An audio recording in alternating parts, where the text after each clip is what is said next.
Magandang araw po. Muli si Pastor Will Anson po ay nagagalak na kayo ay bahagian sapagkat tayo po ay nasa huling araw na.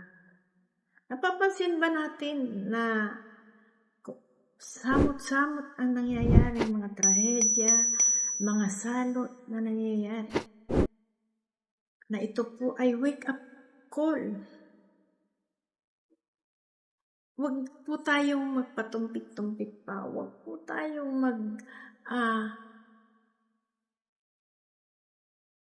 tayo po ay nasa sa huling araw na. Huwag po tayong magpabanjing-banjing sapagkat nakakatakot na po ngayon ang panahon. Ang mga salot ay dumarating. Sabi po doon sa Isayas na sa Isayas po ay sinasabi, sabi po ng Panginoon, Isaiah 31:2, nagpapadala ng salot ang Panginoon. Parurusahan niya ang masasama at ang mga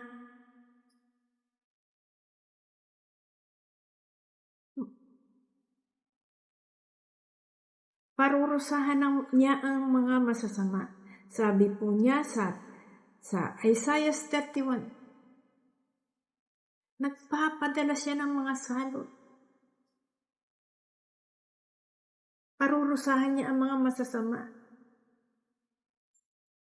At sa mga tumutulong sa kanila ay magpapadala ng salot. Ibig sabihin, kapag masasama ay magpapadala ng salot ang Panginoon, pati na ang mga tumutulong sa mga masasama ay ano bang ibig sabihin ng salot? Bihira po ang nakakaligtas sa salot. Karamihan po ay kamatayan. At pagdating naman sa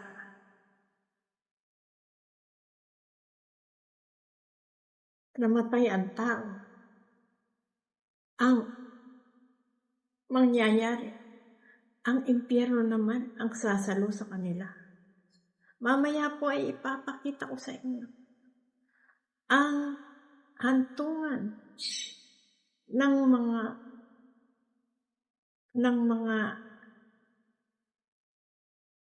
tao na hindi nakatala ang kanilang pangalan sa aklat ng buhay. Kahindik-hindik po ang mangyayari sa impyerno.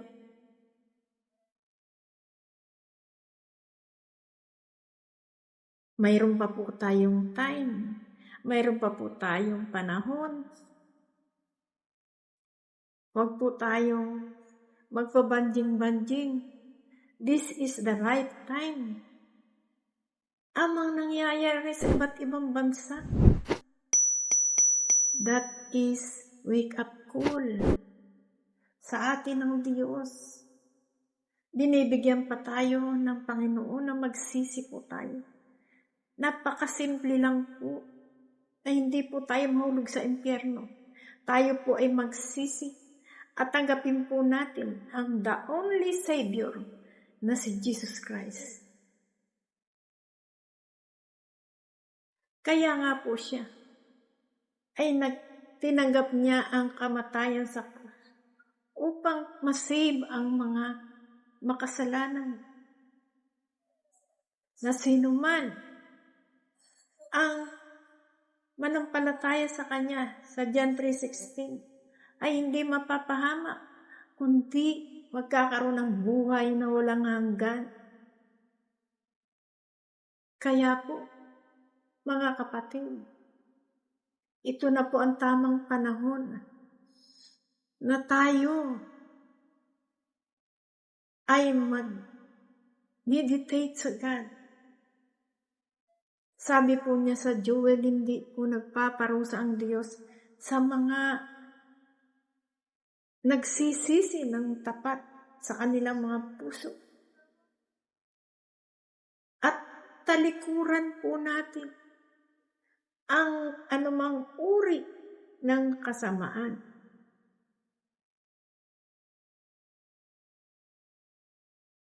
Kaya po tayo po ay may pagkakataon pa po na tayo ay magsisi. Tanggapin natin ang daon ni Savior, si Jesus Christ. Pinatutunayan po yan sa John 3:16 na ang sumampalataya sa Kanya ay hindi mapapahama kundi magkakaroon ng buhay ng walang hanggan. Kaya po, nakikita na po natin, ito po ay unusual. Halos all over the world, sabay-sabay na pumuputok ang mga bulkan. Ang mga lava, ang mga bulkan. Sinasabi ng mga dalubhasa na yaan ay outlet ng impyerno.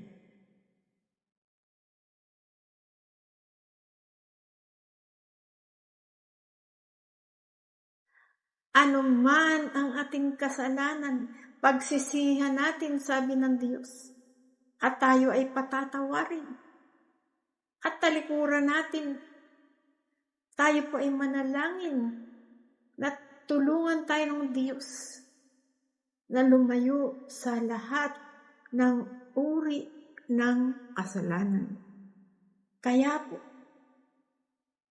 tayo po ay hindi taga rito. Hindi po tayo taga rito. Tayo po ay may destinasyon, heaven or hell. Heaven or hell ang ating destinasyon. We are all stranger dito sa ating mundong ginagalawan. Hindi po tayo taga rito. Ang ating pong destinasyon after ang tao'y mamatay ay doon sa heaven or hell. Tayo po ang magdi-decide kung saan po tayo patungo.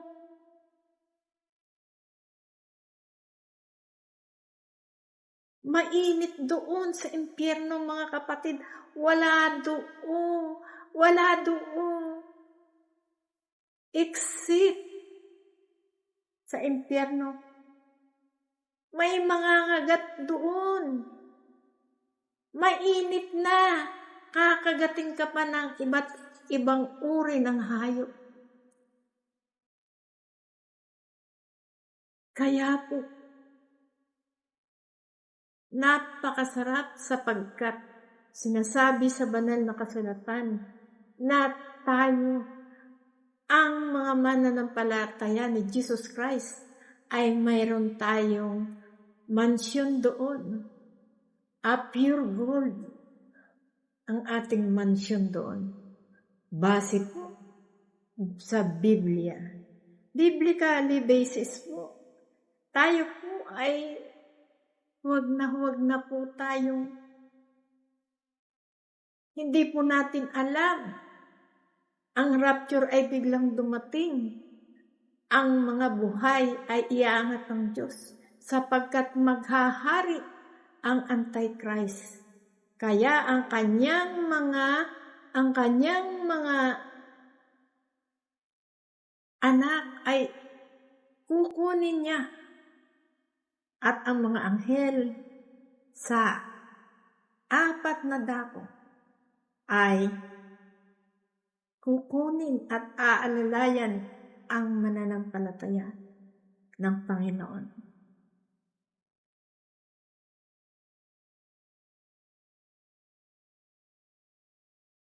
Sabi doon sa banal na kasulatan, walang hindi nagkasala. Kaya nga, binibigyan tayo ng God na magsisi at tanggapin si Jesus Christ. Talikuran natin ang anumang uri ng kasamaan, sapagkat ang kasamaan ay kinamumuhian ng Diyos. Sabi ng Panginoon, magpakabanal kayo sapagkat siya ay banal. Namumuhi siya sa anumang uri ng kasamaan. Kaya, glory to God, mga kapatid. Tayo po ay wala pong bayad maligtas sa impyerno. Magsisi lamang po tayo, lumayo tayo sa anumang uri ng kasamaan.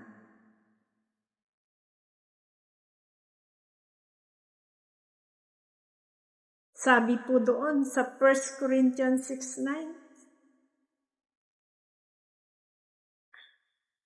ang mga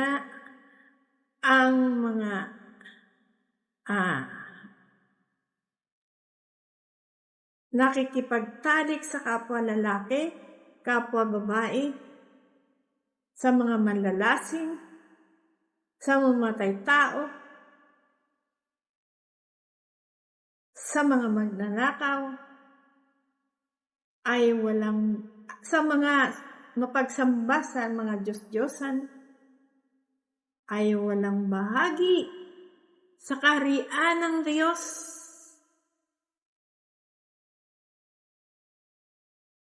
Imagine ang init-init sa impyerno.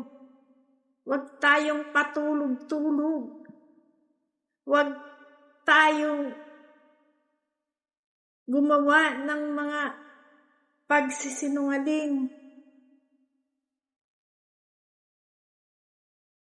At ang kakamtin ng anumang uri ng kasamaan ay doon sa impyerno sa kapahamakan. Walang exit doon, eternal doon, araw-gabi, walang pahinga ang init, walang tubig doon, walang patid ang kahirapan. Ibig mo ba doon, mga kapatid? Ibig mo ba doon? Pagsikapan mo, magsisi ka, magdasal ka, Panginoon, linisin mo ako.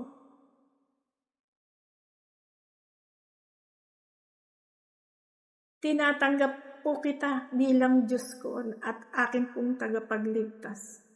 Tulungan mo po akong magbago. Ang Diyos ay mabait, kapatid. Glory to God. Hindi titingnan ng Diyos kung ikaw ay makasalanan.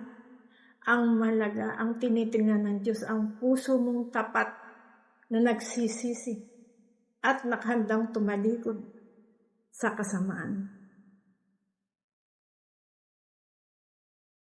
Lahat po tayo ay nagkasala, sinasabi sa Biblia, nang wala pong matuwid sa atin kahit na isa. Kaya nga po, binibigyan tayo ng Diyos. Tanggap ng Diyos ang makasalanan na nagsisisi at tumatanggap sa Kanya at nananampalataya. Kaya mga kapatid, magdesisyon ka. Tanggapin mo ang Panginoon Jesucristo. Siya lamang po ang nag-iisang kaligtasan. Siya lamang po ang, glory to God, ang the only Savior sa silong ng langit. At yan po ay pinatutunayan sa John 3:16.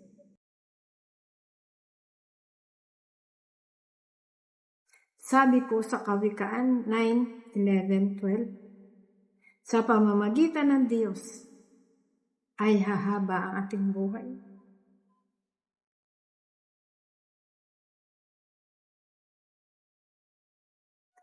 Ang Ang sinuman na nakasulat ang pangalan sa aklat ng buhay.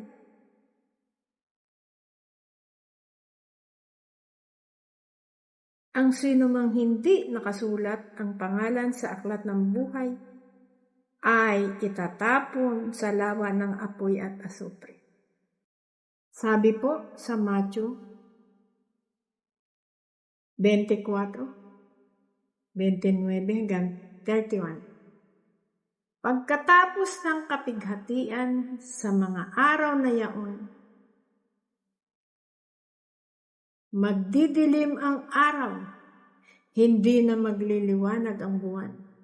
Malalaglag mula sa langit ang mga bituin at mayayanig ang mga kapangyarihan sa kalawakan.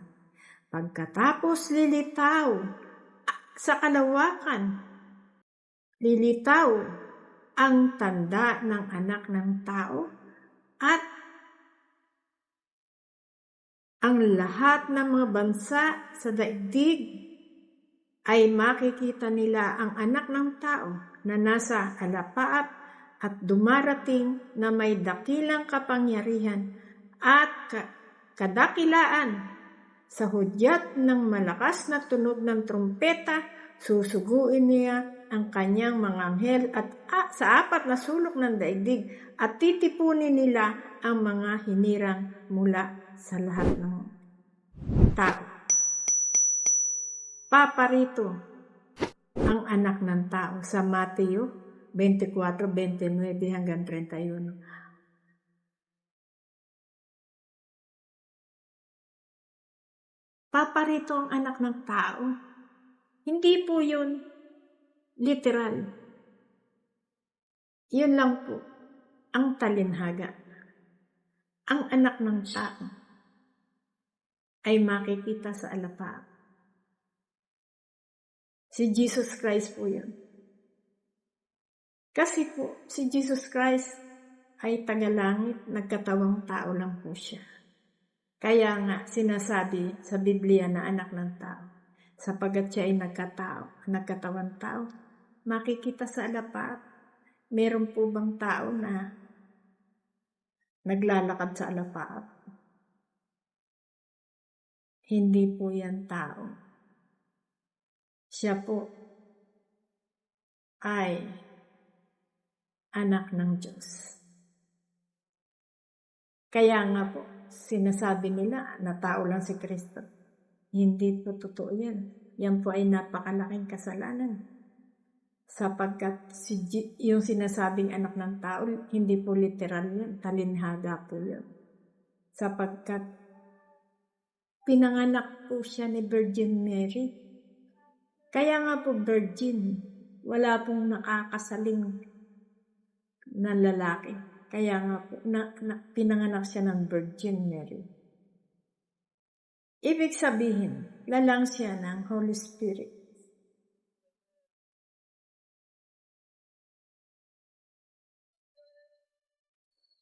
Sabi dito, dakila, kapangyarihan at kadakilaan ay makikita ang anak ng tao na sa alapaap at dumarating. Saan ka nakakita ng anak ng tao na naglalakad sa alapaap? Kaya po, tayo po ay hallelujah. Tayo po ay kailangan natin ang panoorin po natin ito.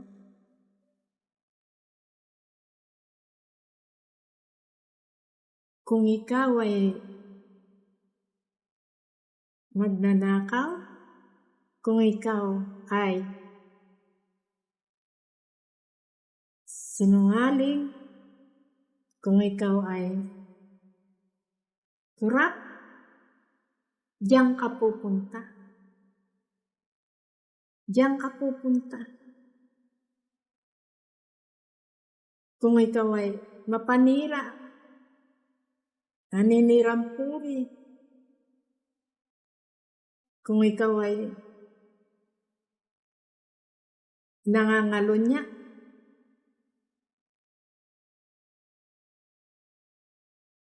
kung ikaw ay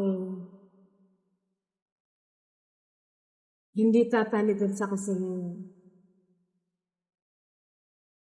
Diyan ka pupunta. Kung hindi ka magsisisi, ang tao sa iyong puso, diyan ka pupunta. Kung hindi mo tatanggapin si Jesus Christ, diyan ka pupunta. Sobrang init yan. Sobrang init. At may mga hayop dyan na mangangagat sa'yo. Hahabol-habulin ka. Nakikita niyo yan? Yan ay mga salot na ipinadadala ng Diyos sa sanlibutan, sa buong mundo. Sa buong mundo ay natitikman na ito. Mga unusual thing. Kaya, ang kayamanan mo, hindi mo madadala. Ang karangalan mo, hindi mo madadala. রক্ষা করুন, আজ আর কোনো ক্ষমা নেই। বাঁচাও, আমাকে বাঁচাও। Mayaman ka dito sa mundo, হায় আল্লাহ, hindi mo yan আমাদের রক্ষা madadala. করুন, আজ আর কোনো ক্ষমা নেই। বাঁচাও, আমাকে বাঁচাও। Karangalan, হায় kapangyarihan, আল্লাহ, hindi mo আমাদের yan রক্ষা madadala. করুন, আজ আর কোনো ক্ষমা নেই। Kung বাঁচাও, ikaw ay আমাকে pura, বাঁচাও। kung ikaw ay magnanakaw, hindi mo হায় madadala আল্লাহ, আমাদের রক্ষা ang করুন, আজ আর কোনো kayaman, ক্ষমা নেই। বাঁচাও, আমাকে ang বাঁচাও। mga ninakaw mo, hindi mo yan madadala. Kapangyarihan mo, hindi mo yan madadala. আজ আর কোনো ক্ষমা নেই। বাঁচাও, আমাকে বাঁচাও। Punishment ang matitikman ng tao হায় আল্লাহ, আমাদের na রক্ষা hindi করুন, আজ আর কোনো nakatala ক্ষমা নেই। ang বাঁচাও, আমাকে pangalan বাঁচাও। sa aklat ng buhay. হায় আল্লাহ, আমাদের রক্ষা করুন, আজ আর কোনো ক্ষমা Kaya, নেই। বাঁচাও, it's আমাকে time বাঁচাও। হায় na আল্লাহ, tayo ay আমাদের magsisi. রক্ষা করুন, আজ আর কোনো Tanggapin ক্ষমা natin নেই। si Jesus Christ. বাঁচাও, আমাকে বাঁচাও। ক্ষমা নেই। বাঁচাও, আমাকে বাঁচাও। May mga hayop doon. হায় আল্লাহ, আমাদের রক্ষা করুন, আজ May আর কোনো mga ক্ষমা hayop নেই। doon. বাঁচাও, আমাকে Kakagatin বাঁচাও। ka. Mainit na ang হায় kalalagyan mo. আল্লাহ, আমাদের রক্ষা করুন, আজ আর কোনো ক্ষমা At নেই। বাঁচাও, আমাকে mainit na বাঁচাও। May mga ngagat po sa'yo. হায় আল্লাহ, আমাদের রক্ষা করুন, Day and night. আজ আর কোনো ক্ষমা Walang নেই। pahinga. বাঁচাও, আমাকে বাঁচাও। Napakahirap. হায় Kaya আল্লাহ, magsisi ka আমাদের na. রক্ষা করুন, Magsisi আজ আর na কোনো tayo ক্ষমা নেই। বাঁচাও, sa ating mga আমাকে বাঁচাও। kasalanan. ثم ينادينا، ثم يحلنا، الله Mahirap يسترنا، yan. ثم ينادينا، ثم يحلنا، Pagka napunta ka na dyan, الله يسترنا، kahit ثم magsisi ka, ينادينا، ثم huli يحلنا. na. Sapagkat eternal yan. At that is condemned place. Hindi ka na pakikinggan ng Diyos once nandiyan ka na. الله يسترنا، That is condemned place. ثم يحلنا. Wala nang makikinig sa'yo. Kahit ang Panginoon. الله يسترنا، Wala. ثم ينادينا، Wala nang pag-asa ang tao kapag nandiyan. الله يسترنا، ثم ينادينا، Lumayo ka sa kasamaan. Magsisi ka. الله يسترنا، ثم ينادينا، ثم يحلنا. And as it was in the days of Noah, so shall it be also in the days of the Son of Man. We are living in the last days.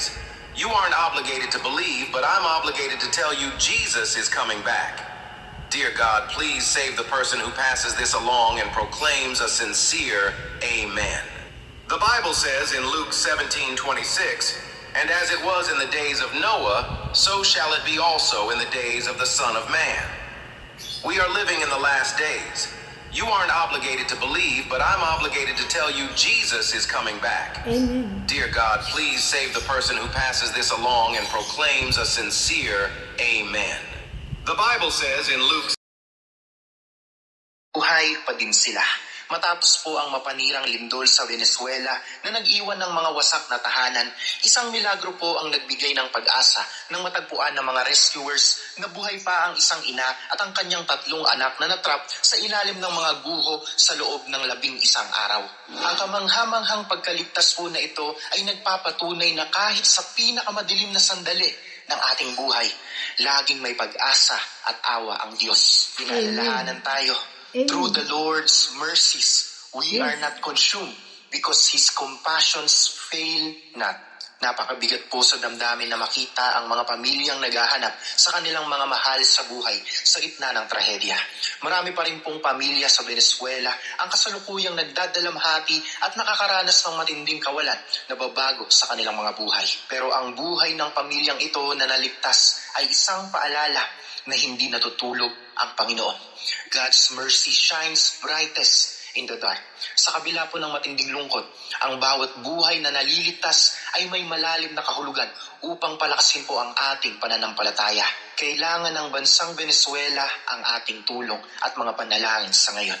Habang ginagawa ng mga tao ang lahat para makabangon, tinatawag po tayo ng Diyos na maging instrumento ng kanyang pagmamahal at habag para sa mga nasasaktan. Our prayers can move mountains at magdala po ng kapayapaan sa kanilang mga puso ngayon. Mga kapatid, maaaring gumuho ang mga gusali sa lupa, pero ang habag ng Diyos ay mananatiling kanlungan ng bawat nagtitiwala sa Kanya. Amen. Na muli siyang binuhay ng Diyos, maliligtas ka siya. Kasi ang Panginoong Hesus, ang siyang tulay, ang siyang daan ng ating kaligtasan, at siya rin ang daan na paano tayo mamuhay ng may kabanalan. Huwag tayong gumaya sa panahon nila Noah na maraming namatay. Tanging pamilya lamang ni Noah ang naligtas. Kapatid, sayang ang opportunity. Grab the opportunity habang ikaw ay buhay pa. God bless. Nakita natin sa video na ito na maraming bangkay na nakakalat dahil sa malakas ng pagbaba. Maraming buhay ang napahamak. Maraming buhay ang nasawi. Parang ganito lang ang nangyari sa panahon nila Noah. Sinasabi ni Noah na magsisi na tayo sa ating mga kasalanan, pumasok na tayo sa arka, pero lahat dahil sa matinding pagbabaha na ginawa ng Diyos na lunupan ang tibuok kalibutan. Kaya mga kapatid, isang reminder sa atin ito. Kapag hindi pa tayo makinig, ganyan talaga mangyayari sa atin. Baka dumating sa punto na sarado na ang pintuan ng kaligtasan. Kasi pagdating ng ating Panginoong Hesus, sarado na mga kapatid. Kung dumating man ang kamatayan sa atin kapag hindi tayo nagsisi, sarado na mga kapatid. Kaya napaka-importante na ibigkas natin sa ating mga bibig na si Jesus lang ang makapagligtas sa atin. Sa Roma 10:9, na kung ipapahayag mo na si Jesus ay Panginoon at sasampalataya ka ng buong puso Amen. na muli siyang binuhay ng Diyos, maliligtas ka. Sapagkat itinuturing ng Diyos na matuwid ang taong sumampalataya sa Kanya ng buong puso. At kung ipapahayag niyang siya'y sumampalataya, maliligtas siya. Kasi ang Panginoong Hesus, ang siyang tulay, ang siyang daan ng ating kaligtasan, at siya rin ang daan na paano tayo mamuhay ng may kabanalan. Huwag tayong gumaya sa panahon nila Noah na maraming namatay. Tanging pamilya lamang ni Noah ang naligtas. Kapatid, sayang ang opportunity. Grab the opportunity habang ikaw ay buhay pa. God bless. Nakita natin sa video na ito na maraming bangkay na nakakalat dahil sa malakas ng pagbaba. Maraming buhay ang napahamak. Maraming buhay ang nasawi. Parang ganito lang ang nangyari sa panahon nila Noah. Sinasabi ni Noah na magsisi na tayo sa ating mga kasalanan, pumasok na tayo sa arka, pero hindi sila nakinig, pinagtatawanan lamang si Noah. At maraming bangkay na nagkalat dahil sa matinding pagbabaha na ginawa ng Diyos na lunupan ang tibuok kalibutan. Kaya mga kapatid, isang reminder sa atin ito. Kapag hindi pa tayo makinig, ganyan talaga mangyayari sa atin. Baka dumating sa punto na sarado na ang pintuan ng kaligtasan. Kasi pagdating ng ating Panginoong Hesus, sarado na mga kapatid.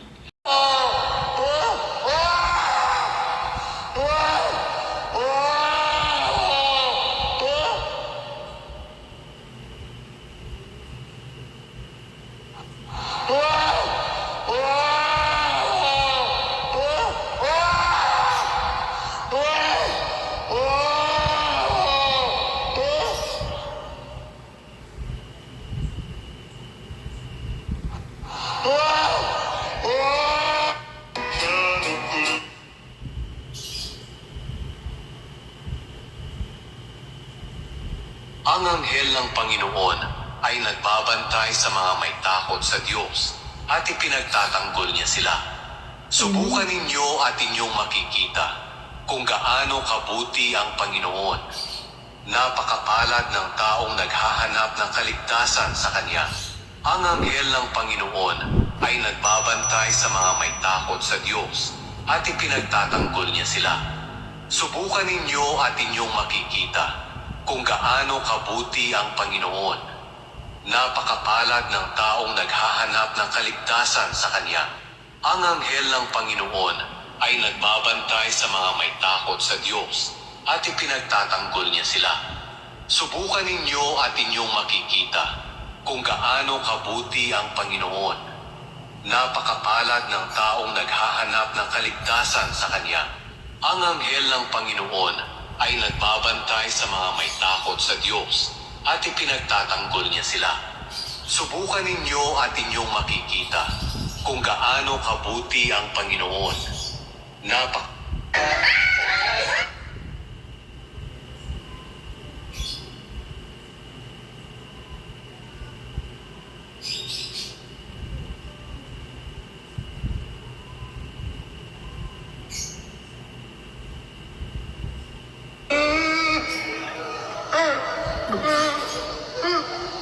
Ito mga salot.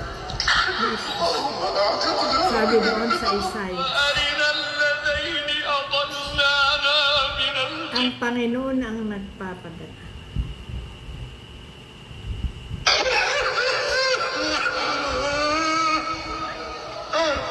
Ang mga hindi sumasampalataya sa Kanya at ang masasama ay padadala niya ng salot.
Ang dami talaga naghahanap ng hair.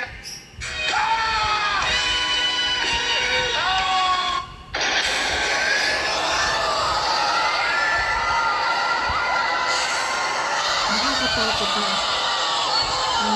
panahon na yun. Kasi nasa huling araw na po tayo.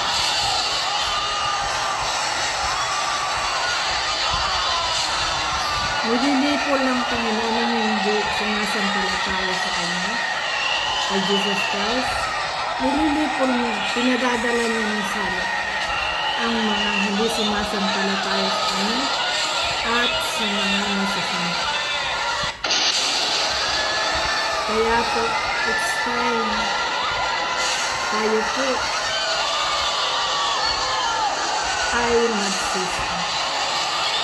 Lahat po tayo, kailangan po natin pagsisihan at magpahugas po tayo sa Panginoon. Sa pamamagitan ng pagsisisi at talikuran po natin ang lahat ng uri ng kasamaan. Magpasakot po tayo sa Panginoon upang tayo po ay maligtas.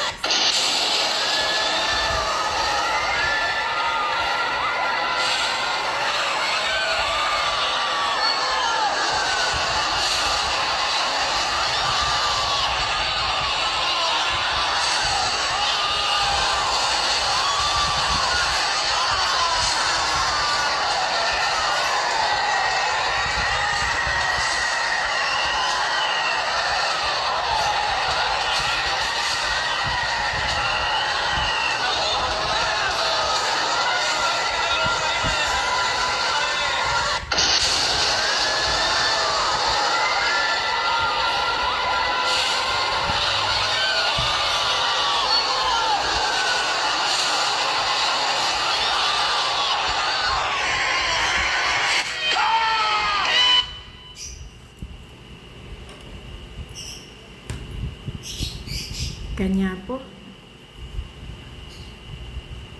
tayo po ay manalangin. Sumunod po kayo sa akin at tayo po ay huwag po nating ignorin ang magandang balita sa ating kaligtasan. Sumunod po kayo sa akin. Panalangin kung gusto po ninyong maligtas. Glory to God. Huwag man naming banal na makapangyarihan sa lahat, Ama, sa pangalan ni Jesus. Diyos, tunay po,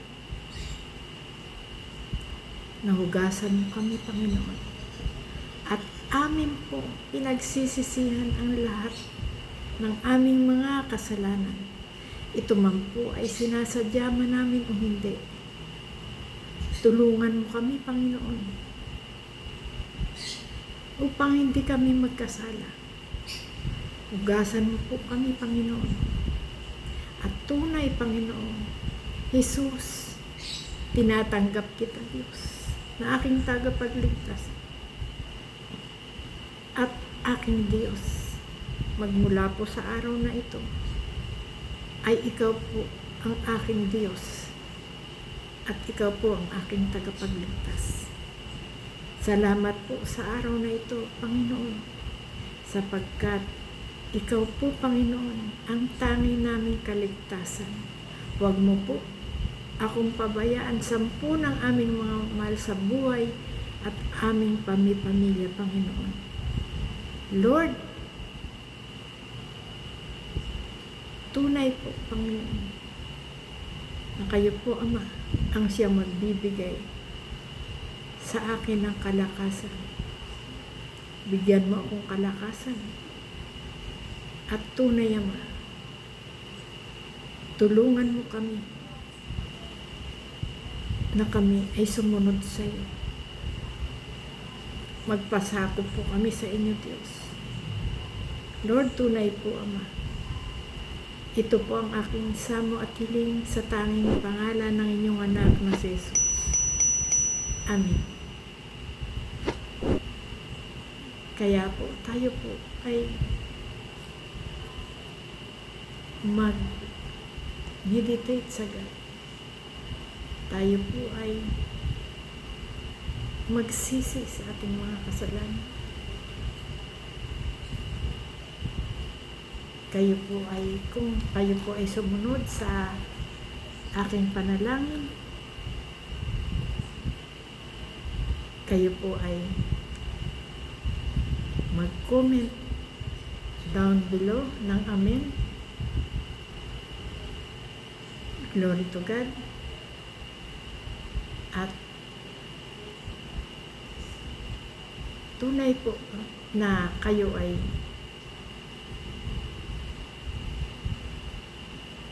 mabait po ang Diyos. Hindi po kayo pababayaan. Hanggang dito na lamang po. Kayo rin po ay mag-subscribe dito sa aking YouTube channel. God bless po sa inyo at sa inyong pamilya. Ingatan po tayo ng Diyos, lalo na po kung tayo umaasa sa Kanya. Please subscribe upang marami pa po tayong mapanood na tungo sa ating kaligtasan. Masaya po ako na magbahagi sa inyo ng magandang balita tungo sa kaligtasan. Hanggang dito po muli ay sana ay tayo po ay mag-subscribe at tunay po tunay na ang ating Panginoong Hesukristo ay tayo ay hindi pababayaan. Ang lahat po na umaasa sa Kanya ay hindi po pinapabayaan ng Diyos. Kaya po, ito po muli si Pastora Mel Anso. Hanggang sa muli po. God bless us all.